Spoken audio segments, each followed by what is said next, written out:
So welcome.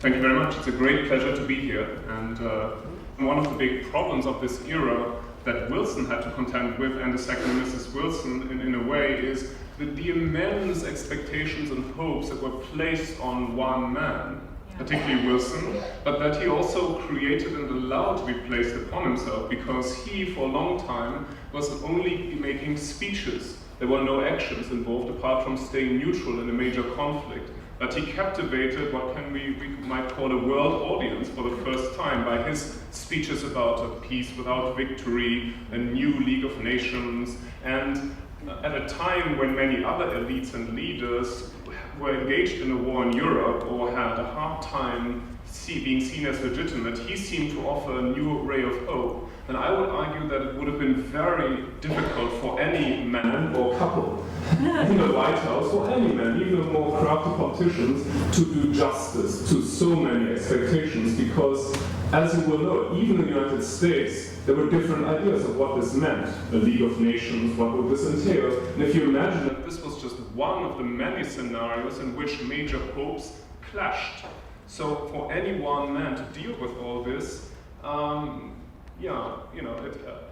it was a recipe not for disaster, but a recipe for something that I thought was very well captured in this play, namely, so you need some form of compromise, you need a political process, you need to work with Congress and so on, and at this time, this became a very personal battle with Lodge. So this is quite accurate. Of course, it was much more complex than that, but the idea of, so what is politics at this time? Is it just some sleazy deal-making and you have a savior president who can stay above it? Or do you have to find ways of making a reasonable compromise? And this was not just an American problem. This is something I think it's hard to put in a play, but you might know, had they passed any of these reservations, then a whole treaty would have had to be renegotiated in all the other countries as well. So this was not just an issue the United States could decide. This was immensely complicated. And this led Wilson in part to say, if we start this will never end. So we need to get this done. Just to give you an idea. So personalizing was part of the big problem of that era. It's interesting because his trip to Paris was such a new thing. The idea that the president would actually leave office for that amount of time to do that kind of negotiations. I mean, did that have a large effect on the international negotiations, just that he himself personally went over there, which is something that didn't happen at that time? Yes, it did actually, but it also, some of his main advisors, including House, were thinking, so would this be a time in history when the US president, because he was such a figure, should actually stay away from these negotiations and offer his 10 commandments to the world from afar. But he thought that this was unrealistic, and it would have been very unrealistic because others would have made the treaty. So he consciously made this decision, and it was unprecedented. But I think what's also important here is that this is not just a Wilsonian moment, this is a moment of a real watershed in the relations between the United States and the rest of the world. Because Wilson does this at a moment when, if you ask yourself, which is the main power that before 1918, 19, 17, really had not been part of the international system very much. They had not made any treaties, they had not played the role of taking responsibility. It's the United States. You have, in short, the idea that you have a Monroe Doctrine and certain rules that the United States sets for itself. It's an imperial power, it does many things, but it's very unilateral. So the idea to go from that to now setting the rules for the entire world is it's a massive step. And so to have a debate about this is something that began around 1915-16, but within a very short time, you then had to make decisions at the global level. So this is a very compressed time. And so for anyone to expect that after this you can ratify a treaty, you can be part of the League of Nations, and that would solve everything, this is an unrealistic expectation that Wilson partly did raise because of his rhetoric. One has to say that. There's something, one of the conversations I had with DiPietro, our playwright, about the writing of the play, he said he at one point was using the phrase "the leader of the free world," which which of course was not a phrase that was used about the American president at that time. But 100 years ago, the role of the American president in the world was such a different. This time really changed that. in a lot of ways. I would say it began to change that. And if you had taken a poll at that time, was there a free world? No. Who would think they were the leaders of the free world? Then yes, Wilson would be one, but you would have Lloyd George, the Prime Minister of Great Britain, the leader of the British Empire, who would say he was as democratically elected as Wilson, representing a vast empire that was also taking steps in the direction, for example, of playing a role in the League of Nations. So in reality, I don't know if you know that, Wilson had only very hazy and general rhetorical ideas about the League of Nations. A lot of the actual planning for it was done in the British Foreign Office and by British experts. And when Wilson was on his way to Europe, he had a group of experts with him. It was very kind of almost not made up on the go, but there was no major foreign policy team or anything like that. There were many advisors, including even some professors from Yale, so times were desperate. So whereas Britain and France had gigantic machineries, they were used to making big treaties, to make peace after war. And so what happened here was that Wilson had read a lot of British and other blueprints very on the eve of the negotiations in Paris, and only then fleshed out his League conception. So this general vision that he had was in the end a very international, transnational vision. It wasn't his anymore, and it couldn't have been. And of course, if you ask yourself then, where did that come from? Is this an American vision? Is this an Wilsonian vision? Then again, historically accurate, we would have to say you at least have to go back to the European Enlightenment, and for example to the Prussian-German philosopher Immanuel Kant and others who thought of a federation of states, of nations, and Wilson had heard about this through British liberals during the war. Yeah? So he picked it up, was very powerful in then elevating this to an American conception. But this was this is not something that came from Europe and came back to Europe through Wilson.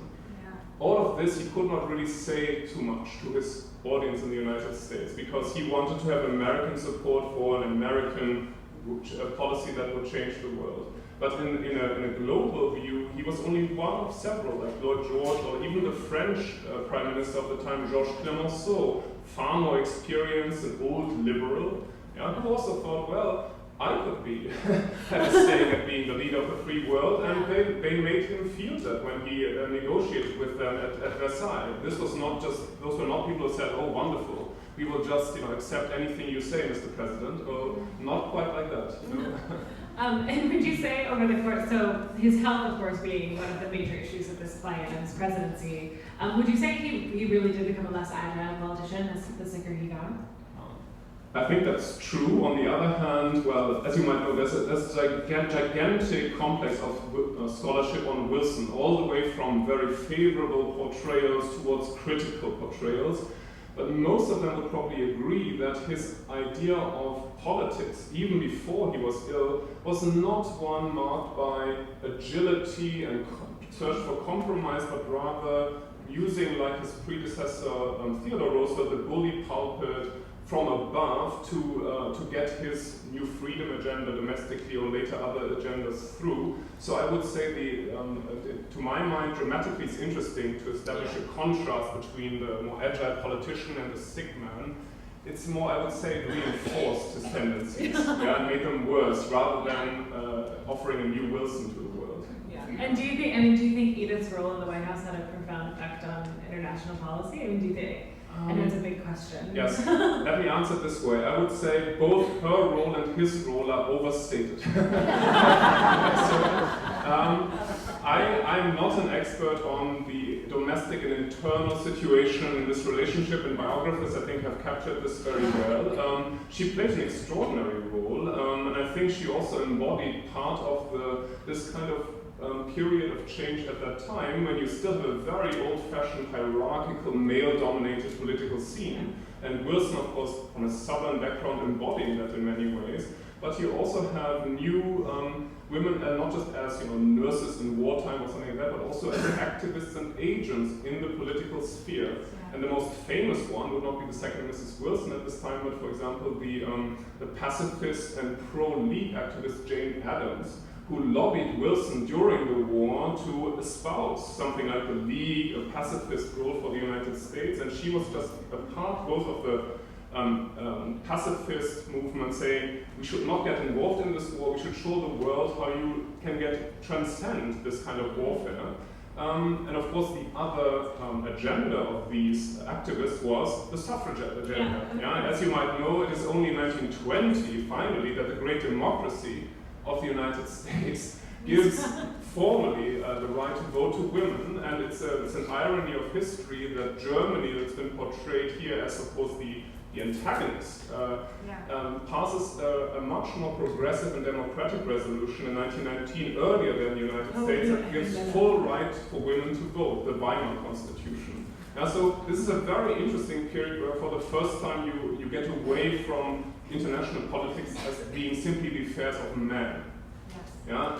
On the other hand, it's always nice to suggest that if women had run all this, we would not have had any of the consequences. I think one should not use gender in either. Perhaps the consequences might have been different rather than... They might have been, yes, indeed. They would certainly have been different, and but it's dramatically absolutely fair. Very true. There's a comment made about, I know we talked about this briefly before in the play about reparations and Wilson's argument that if reparations were, to be taken too severely, then that would lead pretty directly to fascism. Is essentially his argument. So I wonder if you could try briefly to talk a little bit about America's role in the conversation about reparations at the end of World War I. Sure. There are two ways of doing this, I think. I can try to do it in 2 minutes or in 2 hours. I'll try the 2 minutes. I think first, just I think it's important that the American reparations claims vis-à-vis Germany are not the main issue at this point. Yeah? So there are some claims, but the main problem is that the United States, through the war, even when they were not in the war yet, they had become the main financiers of war for the Allied side, for Britain and France, who were heavily indebted to the United States. This is since 1916. So these two countries in particular, Britain and France, at the end of the war wanted to make sure that they didn't have to pay back these loans themselves, but wanted reparations so they at least could get their debts repaid. So the complex negotiations in 1919 revolve around the question, what could be a fair settlement for compensation claims that arise from this war? And Wilson's position on that was that this should be addressed, but it should not be allowed to overshadow international politics. And so the American position here was one should just agree on a fixed sum, put it in the treaty, and then have it agreed to, and then be done with it. But he was not prepared, as American public opinion was not, to make any concessions to Britain or France to say, well, we might forego some of our loan claims, because there the view was this was a European problem, the Americans should not pay for that in the end. What actually then happened was that you had, well, this gets beyond 2 minutes, so that this was almost unsolvable in 1919. This was a question of billions and billions of dollars. The main consequence here was that an American lawyer who later became Secretary of State, Dulles, actually suggested that if there was to be a reparations settlement, then that had to be based on a legal claim.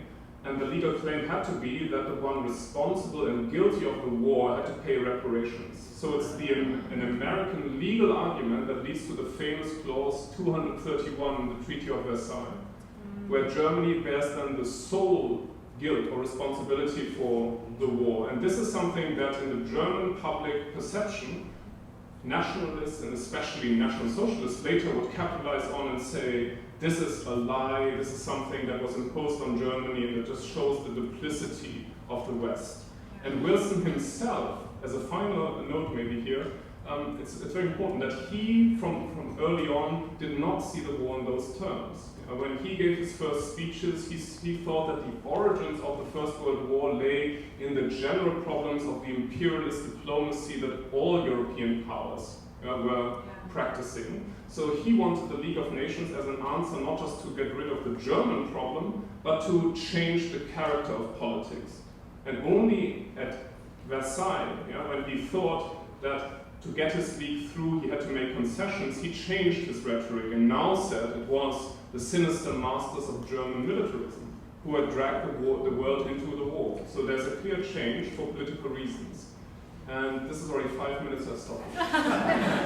Well, and my last question before we open up for questions from the House is just the League of Nations did, of course, exist without the United States. And can you talk a little bit about how that worked or didn't work? And you can, as briefly as you can, yeah. I think it's fair to say that the fact that the United States did not enter the League really impaired the League as an effective international organization. So what happened in the decade after 1919 was that you had a process where the United States still cooperated in many of the endeavors of trying to demilitarize Europe, even trying to sort out the reparations question, to somehow integrate the fledgling democracy of Weimar Germany into the post-war order without formally being part of the League. And what this led to was the League being more a side forum often. That many of the main discussions, and that's not so dissimilar from today, are not actually taking place in what was the League Council, today would be the UN Security Council, but rather take place at other conferences in a kind of concert diplomatic fashion. And the United States was very involved in that till all of this crumbled as a consequence of the Great Depression. But clearly, because of all the limits that Wilson's successors placed on US engagement in this, following Lodge, the United States could not really fulfill any real leadership role in the international system. Officially, this is known as the period of isolation. It was only partial isolation, but they were not really, especially not prepared, and I think this is especially relevant today, when there was a major financial crisis, 1931 and following, there was no real international system to deal with that. Similar to in 2008, when we had the major clash now, you had some institutions that tried to work with it, but it was also there was a lot of confusion. This confusion was immense after 1931. And I think it's very telling that in the 1940s, when Wilson's eventual successor, Franklin Roosevelt, thought of the United Nations, he was still very wary, and he was looking back at the experience of Wilson. And if you look at it, he did not really disclose his own desire to support the United Nations till very, very late in the day. He did not want a public debate. His wife, Eleanor Roosevelt, was also very strongly pushing him in this direction, but he was so afraid of Republicans or others manipulating public opinion in the United States, so this would be a second Versailles. That he only ever came out with his support at the last minute. So this shows you how fraught this whole question of the US participation in a big international organization was. And eventually, of course, the United States is one of the leading powers actually entering the United Nations, and without the United States, there would have been no United Nations. That all of that did not quite work as intended is a different story in that sense that takes us into the Cold War, and so we shouldn't go there now, but it's a major success in terms of really building an international architecture. So the United Nations, Bretton Woods, all of that is unthinkable without Wilson, but Wilson is sort of the test run, where a lot of that, these are the first attempts that go wrong in many ways. But it would have been historically very surprising had it worked out. The first time. The first time, indeed. Absolutely, thank you. And Emily here has a microphone for any questions. I saw there's a hand in the front row. Yes, sir. Apropos of something you did touch upon, I have two questions. Is there actual historical evidence that Wilson actually did foresee that the harsh reparations imposed upon Germany did in fact cause the explosion of World War II? And second, even if the Senate had passed the Treaty of Versailles, wouldn't those same reparations still have caused an explosion in Germany? Yes. No, those are very interesting questions, and one of sort of, if one looks at Wilson, he was certainly not known for his perceptive sense of either reality or the future. So he was thinking in his own terms, but he and others who were at Versailles in the American delegation indeed saw this as a potentially very troublesome problem. So they suggested these different methods. Their concern was about Germany, but also about all the other powers that now were relying on US loans. The problem here was that there was no spirit at that time to do something like an early Marshall Plan. Yeah, so because then, if you go back to this time, it's a period of tremendous change, and till 1915-16, Britain and the City of London were clearly the epicenter of international finance. The United States only got a Federal Reserve System just then. This was just started. It did not even have the capacities to think about such tasks. So the prevailing idea was, well, why should in some ways the Europeans, especially the British Empire, find ways to make us pay, make the US pay for their war? Yeah, and this is something that really limited American negotiation potential, because John Maynard Keynes, a very famous economist who was part of the British delegation, he proposed such a plan at that time. Yeah, so this was an unusual situation to be in, and so I would say they saw this problem, but they did not really have the political tools to deal with it. Yeah? And that led to a whole decade of having to sort it out later, which they did in the 1920s. There were many attempts to do it later. Now on the second question, it's far from inevitable that the reparations problem would lead to the rise of Hitler or the Second World War. Recent research, and I include my own there, have focused on all the attempts that were made to sort out some of the problems of Versailles in the 1920s, before the Great Depression. And I think what one sees is that there was a lot of stabilization then, actually. Remarkable stabilization, even of the Weimar Republic in Germany. There were rather cooperative relations between the United States, Weimar Germany, Britain and France, but this was still something that was relatively fragile. Yeah, so when the big storm hit, and when Hoover was president and had to deal with the fallout of the Great Depression, there was really no US sort of leadership available, and he didn't think in those terms to handle this. So a lot of the problems arise from the unprecedented catastrophe of this Great Depression. It's less a clear line from Versailles to 1933 or 1939. There's a much clearer line from 1932-3 and then to all the problems that arose. But that will get us into another history seminar. So. Great, thank you. There's a question over here. I've enjoyed hearing you speak. Would you say a little more about your opinion of the play we just saw and the formation of the United Nations by many years later? Oh, okay. Yes. So I think the play was really, and I'm not just saying that because it would be such a downer if I said any other thing now. I really thought this was an excellent play because this is a very complicated and also it could be quite a dry matter, all these economic and other questions. For me, the main, well, I'm not a playwright and I think that's a good thing, but one of the most interesting, of course, things one has to deal with here is that what we saw in this play is just one slither, it's one level of the great debate that the world saw at that time. And so the really interesting debates that, for example, I focus on in my own research are between these national contexts and Washington, for example, and those that are going on in Britain, in Berlin, in Paris, outside Europe, in China. Yeah, so all of these events here are witnessed by not a world public, but by many interested people around the world, and they try to influence Wilson.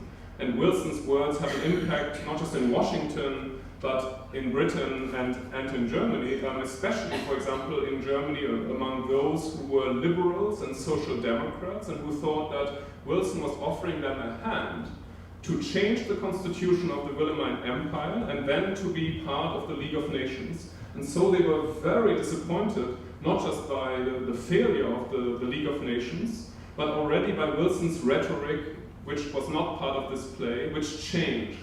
Already at Versailles, because his original idea, a peace without victory and an inclusive League of Nations, was not something he held on to for political reason when he went to Paris. He then said, oh, we need to start somewhere, so let's found the nucleus of a league. And let's get into this nucleus the victorious powers. Britain and France and others, but not Germany yet, because they have not shown yet that they are true democrats. So he talked of something that I find very interesting, maybe also problematic. He said they have to be put on probation. And if they can then show over time that they are good democrats, then we will let them in. This is a very complicated policy to have. If you think nowadays of policy vis-à-vis Iran or any power where one side decides these are the hurdles they have to jump across, then they can be part of our world. But this is what Wilson actually did. So to put this into a play, I think one would have to make this a two-play series where one had Washington and then maybe the wider world. But I think it would be terrifically interesting. It would be quite demanding, I think, and maybe it wouldn't be so much fun. I don't know. A little bit more of an epic drama. Yes. A little more vast. Yes, sir.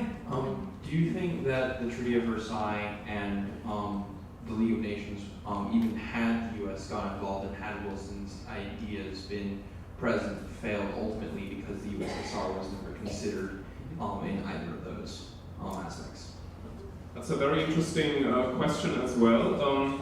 It might help to just realize, sort of for everyone to realize that at the time this play is supposed to be set, there is not yet any official Soviet Union. There is a civil war in Russia, and there are Bolsheviks under Lenin and Trotsky who seem to have the upper hand, but it's unclear yet whether this might be a passing episode. Very soon, however, by 1920, 1921, they consolidate their power. And I think what one has to understand is that the Soviet Union entered the League of Nations eventually, long before the United States, under Stalin. So the Soviet Union is part of the League of Nations in the 1930s. Stalin is trying different ways of managing his political interests. The United States is still not in the League. So the only time when they are, for the first time in one international organization, is after 1945 in the United Nations. So, but I would say yes, this is it is very deceptive to talk about this period of history as one of inevitable conflict towards World War II. I think it's much more interesting to try to understand it from the perspective of those who were acting in it. And there you could have, there could have been a scenario if you had more US engagement in Europe that would have built bridges, more clearer bridges towards Germany on terms that would have been acceptable to France and Britain. There were also ideas of including the nascent Soviet Union. There was a conference in Genoa, and I won't get into further conferences, in the 1920s, where some had the idea that one should also re-energize trade with the Soviet Union, not treat them like an outcast. These were considered. So this was not always such an ideological black and white debate at the time. And of course later then, when Franklin Roosevelt comes along, the New Dealers and those who are trying to reinvent the United States are very sympathetic, not to the excesses of Stalin's power politics, but to the kind of progressive vision that seemed to be harbored in communism. And so for Roosevelt, it is a very complicated task, but he makes a case for not just collaborating with the Soviet Union when Nazi Germany and Japan have to be defeated. He had a wider vision. So all of this is a history that's not written with sort of as a prehistory to the Cold War, but rather a history of what the 20th century could have become. And I think that's the very interesting bit to stage a play. As a final note, Woodrow Wilson clearly didn't know how to handle this whole mess. And so he at one point, it was difficult for anyone, so he at one point simply said, well, I think the Bolsheviks are not the true representatives of the Russian people, and so we cannot invite them and make peace with them. Then ask yourself, who are the true representatives who are really legitimate at this point? So this is one of the what-ifs that one has to deal with. Yeah, of many. There's one question over here. Yes, the play clearly makes out Senator Lodge as the villain of the piece. But isn't it true that the way that Article 10 of the League Constitution was originally written, it does seriously compromise the sovereignty of the United States with respect to the ability of Congress to declare war, the sole ability of Congress to declare war. And I don't know exactly what the compromises that Lodge was willing to accept later on said, but clearly Wilson refused to compromise on that point, even though constitutionally Lodge was probably right. Yes, I think you're right to quite an extent. I think it's a problem, but also I think just a necessity in place. You know, villains are a good device, but here there are at least two villains. They're called Lodge and Wilson. I think one has to look at this at two levels. There's one level at which I think this is a very important debate that had to happen and that foreshadowed many of the future debates, because what's at stake is indeed the Constitution of the United States and how far it is compatible with the engagement in any international organization when, in the end, the final criterion is, can US law be overridden by international law? And if you go to Yale Law School now, you will see many experts who are still working on this problem, because there are different opinions to this day. And so indeed, Lodge had a valid point that this had to be negotiated. This is one level. Yeah? And on that level, it's very interesting to know that in August 1919, Wilson already had a meeting with several senators, including Lodge. And at that point, he already worked out a rhetorical defense. Because he said, in his interpretation, nothing had to be changed about the wording of Article 10, but he simply interpreted it as a moral obligation.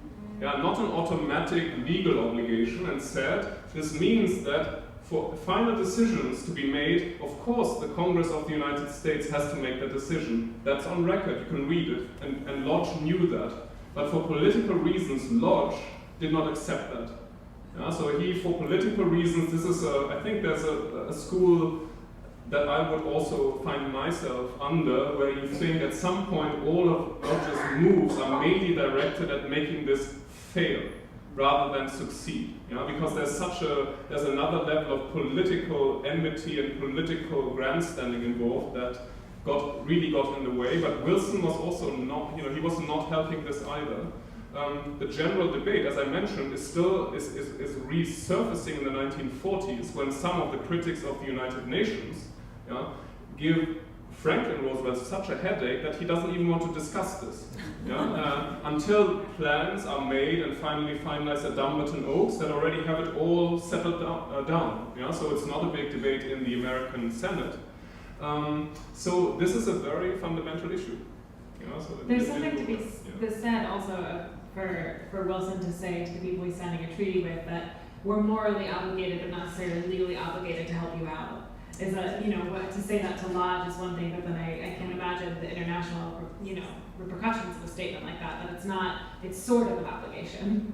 That's true, but a lot of Wilson's rhetoric at this time becomes very, shall we say, elastic. It has to be in some ways maybe, because when he tries to explain how the League of Nations actually is supposed to work, he says that we are founding it precisely so we will never have to send troops anywhere.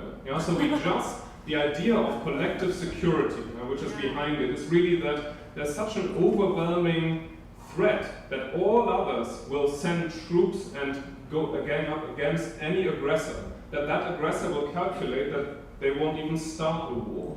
So Wilson's argument is always, if this actually works, but one needs credible threat that it will work, then you never have to put it in action. And this is, of course, something that critics of his said, this is a wishful thinking. But he, and rightly so, if one looks at the history of 20th century. It's true, we have time for a few more questions. Oh, there's one right down in the front here. And we'll work our way around. I'd like to just relate to the play for a minute, because it was such a good play. And I wondered how accurate do you think, or does anybody know, the play portrayed Mrs. Wilson's role and the role of the politicians who knew that he was incapacitated and did nothing? I wish the playwright were here, because I'm clearly not really the historian to ask. I'm not a specialist on this. I think my general sense is from my reading is that her role is accurately portrayed but overstated and put too much at, if one looks at this historically, place too much at the center. I would be interested actually in how far she really underwent such a rapid learning process. You know? So the irony of this play is partly that if you look at this from an international standpoint, then there is one clear bloody novice in this play, and that is Wilson. Wilson is a president who up to World War I, he pursued a very domestic presidency. He was not very interested. He was, for example, someone who out of habit was in favor of the annexation of the Philippines and talked of liberal imperialism, but he was not special in that way. He was just going along with what many other people thought. And he didn't even have a real vision of the world. He developed it in a very short time and in very vague terms. So he is a novice. I don't know enough about his second wife to see whether this is there's a lot of wishful thinking in this play, or whether this is an accurate portrayal. And I wish I knew more about that. Well, I would say also that there's, with the conversations that happen in the bedrooms, there's only so much we know, because information was recorded so differently then. Whereas now, if President Obama were out for a day or two, we would all know. But the fact that Wilson's been dead for 5 months, and what her role was controlling access to him, that so much of what she talked about is, oh, no, I was just helping my husband. She would never say that she was running things, but she controlled access to the president, and that much. We know that. But then beyond that, what the questions are and how much power she had is something that I think people have still been arguing about.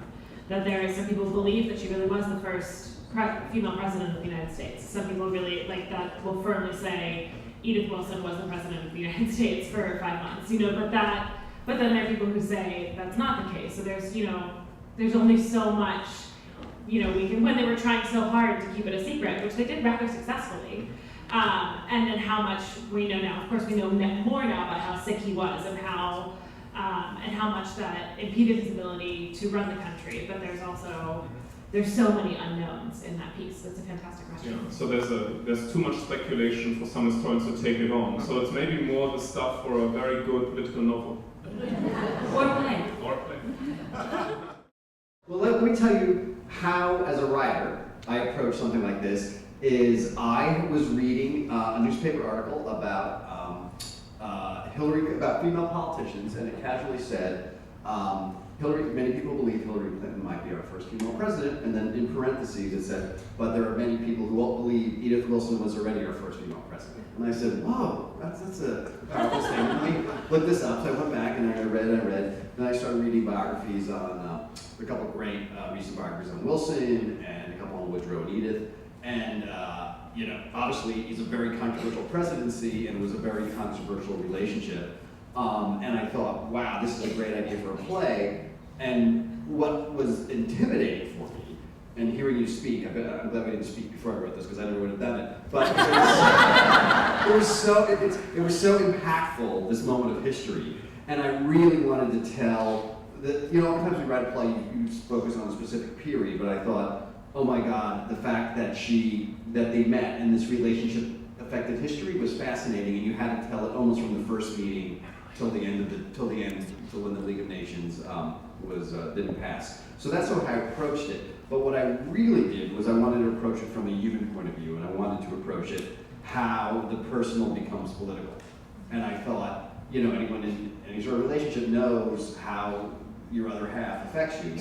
And I also wanted to do it from this happened 100 years ago when women could only vote, I think, in 19 states. So, and what men thought of women then, how they talked about women, and they still do, but how they really did then, and what it must be like for this small circle of men to have this suddenly woman who literally didn't read newspapers. She was sort of a wealthy woman who was a widow, who went to go to Paris to buy her clothing, and she owned an automobile, and she was sort of this free spirit. But I thought, can you imagine this woman coming in and then doing a bit of a Nancy Reagan and helping to push people out of power? I just thought it was a fascinating story.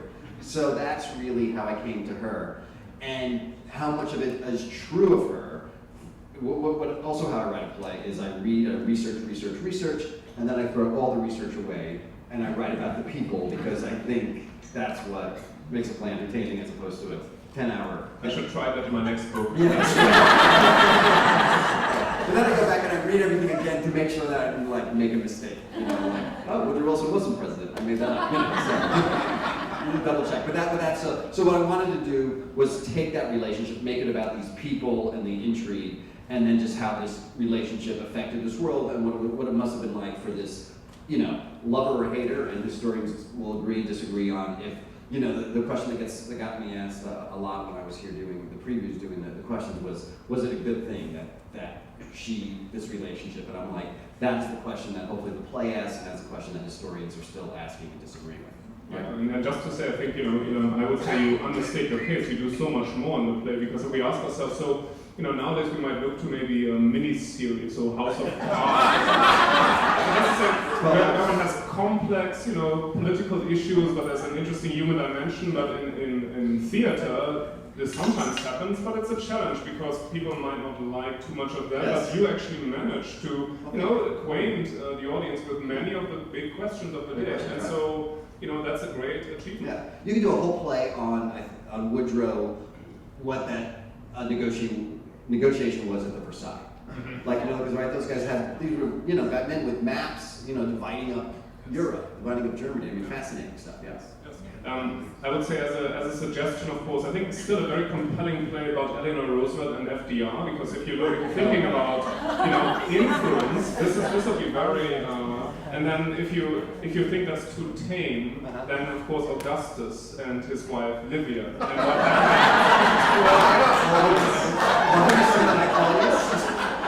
Sorry, my wife just corrects me. Oh yeah. Claudius is like the greatest miniseries ever. Yeah, that's a play. That's a play. Oh my God. All right. Why don't you collaborate? It's starting here. You guys can say you saw it here. There's a question in the middle, yeah. Just a quick comment. Yes, the tendency to secrecy about President's health continued. It has come out later how seriously ill Roosevelt was when he went to Yalta. I'd like to ask, and Kennedy, I'd like to ask this question about both of the commentators. Did you consider in your comments Freud and Bullitt's analysis of Wilson and his relationship with Lodge? Well, you know, the Freud is absolutely interesting. I mean, as a playwright, I can't get too involved in that type of analysis because it just hurts. I just you know, it just hurts my head. I gotta put words in conflict in their mouths. The thing about Lodge, yeah, well, that was the big thing right from Freud. The word about Lodge is, which I heard you mention before, is what I loved about Lodge and Wilson is how much their personal animosity got in the way of world peace. I mean, World War I was a horrific war, and how these two guys, and I agree, both were villains, they hated each other. They hated each other, and they didn't want each other to win, which is astounding when you think of the ego in that, you know, when you're playing with the lives of the world. So, yeah, but that was, it's, you know, but as, you know, from I think as a writer, you have to be a psychologist, you have to be a dramatist, because the psychology of Edith, I mean, we have no idea what they said in the bedrooms. We have no idea what they said in those, you know, political meetings. Things were not recorded as they were. We only have official statements. So I had to say, okay, myself as a dramatist, creating these characters, just seeing their actions, what they did, what could they have said. And even when he falls out of which was my own doing, when she tells him, which apparently is true, that the League and the treaty were passed, and she told him a day later that it happened, because Margaret, the actress, said, what you say this, you know, yesterday afternoon, they had a meeting. Well, we had to figure out. I figured out. I thought she must have been that terrified to tell him. And then he had an official line that he said was something like, she said he sighed and said, well, you know, Lodge has set the world back 50 years or something. I was like, I can't believe a man who's had a stroke, who's that emotional, his life's work, that he didn't, like, you know, you lose it. You have to lose it, right? Like, so that's me. Did that happen? Who knows? But that's sort of what felt right, as a, you know. I can be quite brief about this because I think, as I mentioned already, we would enter too much the realm of speculation to try to answer it. If I could sit them down on the couch, and I'm not a psychologist, and thank goodness I'm not, then you have to rely on things you can actually find some sustainable proof of. And so for Wilson, I think you can go, it's very interesting, you have the collected works of Woodrow Wilson, 60 volumes, and you can go back over time and see how certain patterns of thought and of self-perception enter his mind quite early on. There's a lot of, the holier than thou aspect, but also the sense of entitlement that he shares with others of his generation, Protestantism, and place in the world, where in the end you have a lot of new rhetoric of equality, self-determination, something which he actually picks up from Lenin.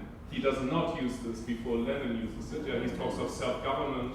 But in the end, he thinks certain people are more qualified than others, historically, civilizationally, to actually govern themselves, and others need what he calls tutelage. So who might these be? And there are some texts of his from the 1890s where he says, well, for some reason, it seems the English-speaking people are the only ones who are capable of this. So if you compare this with everything else he said, and this was a universal rhetoric, then there's a major gap opening up. And part of his problem is obviously that he makes promises to the world that everyone should enter this League of Nations on equal terms that he does not even want to keep. Because he thinks that there's still a clear hierarchy. It's a new hierarchy. I would call it a progressive hierarchy, but it's still a major hierarchy. And so until, for example, the Germans, they have to go through a probation period. The Poles, Chinese nationalists at this time, they look towards him as a possible patron. In the end, they're not ready yet, in his view. So this is a recipe for a lot of resentment and unease. And I don't have to go to Freud or Jung to understand it. That's what I tell myself. We have time for one or two final questions. There's a hand that's up for some time. I remember Alexander Haig saying, I'm in charge. What is the legal status today that deals with presidential illness so we don't have another spouse becoming the acting president? Well, I actually question for you. It was put, because of this, it was put in the Constitution, and then but it was not till this. Why did they wait so long after this? Do you know? Here we go. Okay, I got a little bit on this one. The 25th Amendment was passed after Eisenhower and Kennedy, and that happened 50 years after this, which specifies succession in our Constitution a little bit. I'm certainly no constitutional expert, but it does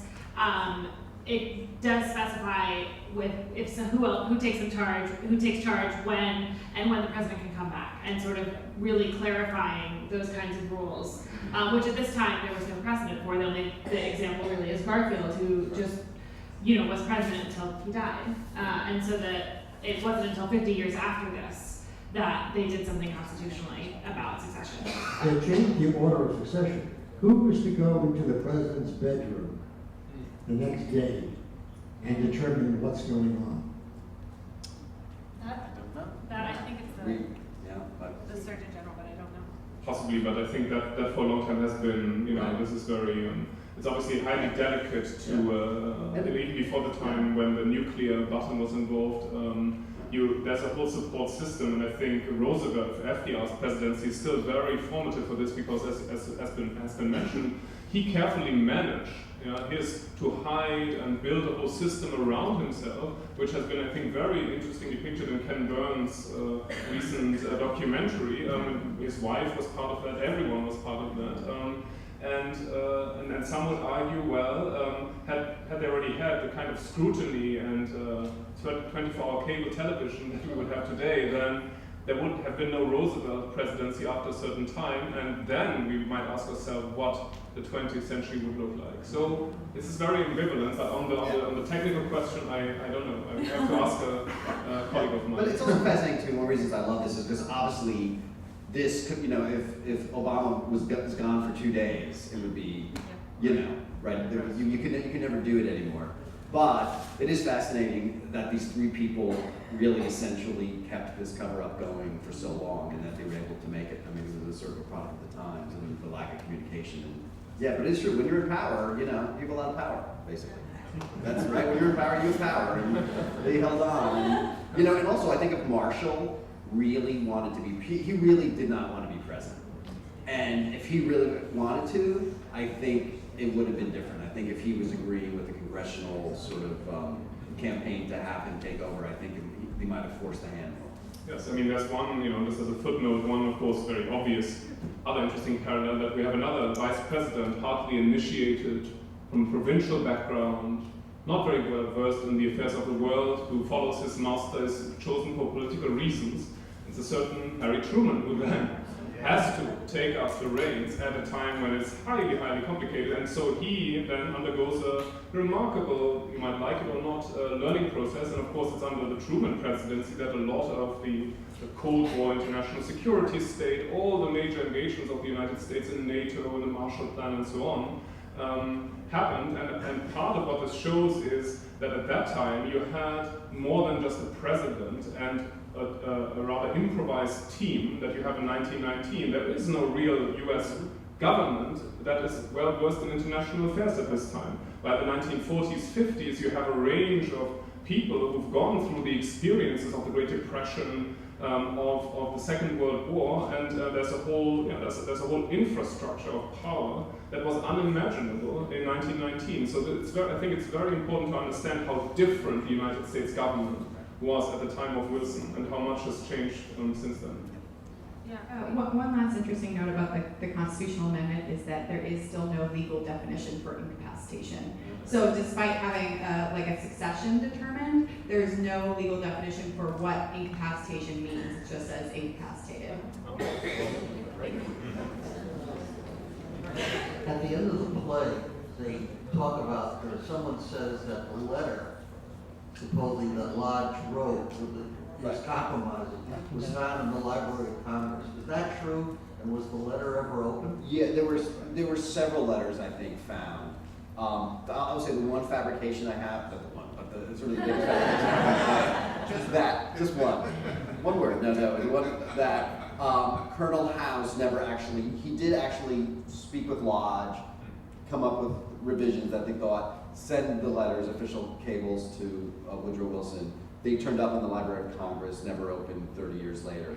The scene where he comes back and tries to get through Edith never happened.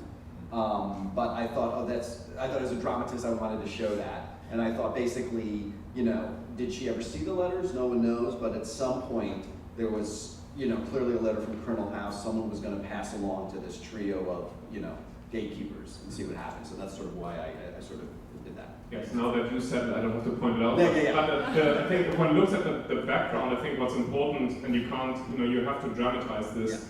Yeah. It's a very long process where Lodge mentions some reservations and adds other reservations. They're quite public in some way. This is not a big secret that could have been decided on a day through a letter. Right. This is a longer process where two men fight over who's setting the terms. And some historians then say Lodge actually did that to try to find some compromise that could have had his name on it, and others say he simply used a delaying tactic until Wilson was so incapacitated that it would just die, the whole project. You know? And so this is still a debate. I would rather tend towards the second interpretation, but that's, you know, people can still write books about that.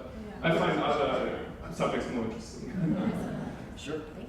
So we are running low on time at this point, although this conversation is difficult to halt. There's much to say, but I did want to conclude with a question for both of you, because something when putting on a historical play that we talk about frequently in our regular talkbacks and is about the relevancy and the echoes today of this time. And I'm curious from both of you, you know, after experiencing this play, what sort of echoes you feel are still here today, or something that still like.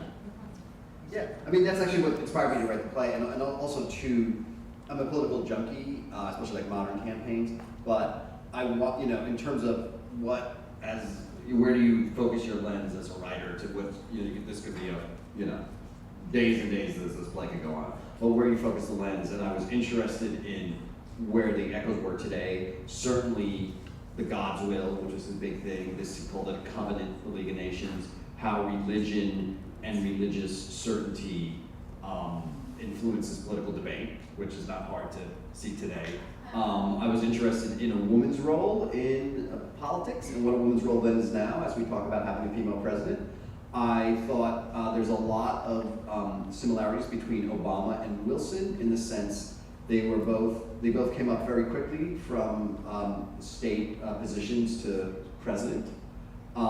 They both are, love them or hate them, they're both undeniably very smart guys. They're both intellectuals. They're both thought of as a little cold, personality-wise, and they have a small circle of friends who really influence them. They're not guys who go out and glad hand all the Congress members to sort of build friends and relationships, like many of the best politicians do. And one of the reasons that Edith was so by his side, is because he really didn't have this big circle of relationships he's cultivated when he got sick, and then that hurt him too, I think. So all of those modern echoes I love, and also you see this happening. Also the hatred between Lodge and I mean. You think the rhetoric is bad now, and you realize it was just as bad then. They were commenting on, the man in grief who married quickly because he couldn't function, and he was a person who just needed a partner. And so he married Edith, and, the press and the Republicans were vicious about that. How could he do that, such a thing? And so I just thought the echoes were just, the more things change, the more things stay the same in both humanity and politics.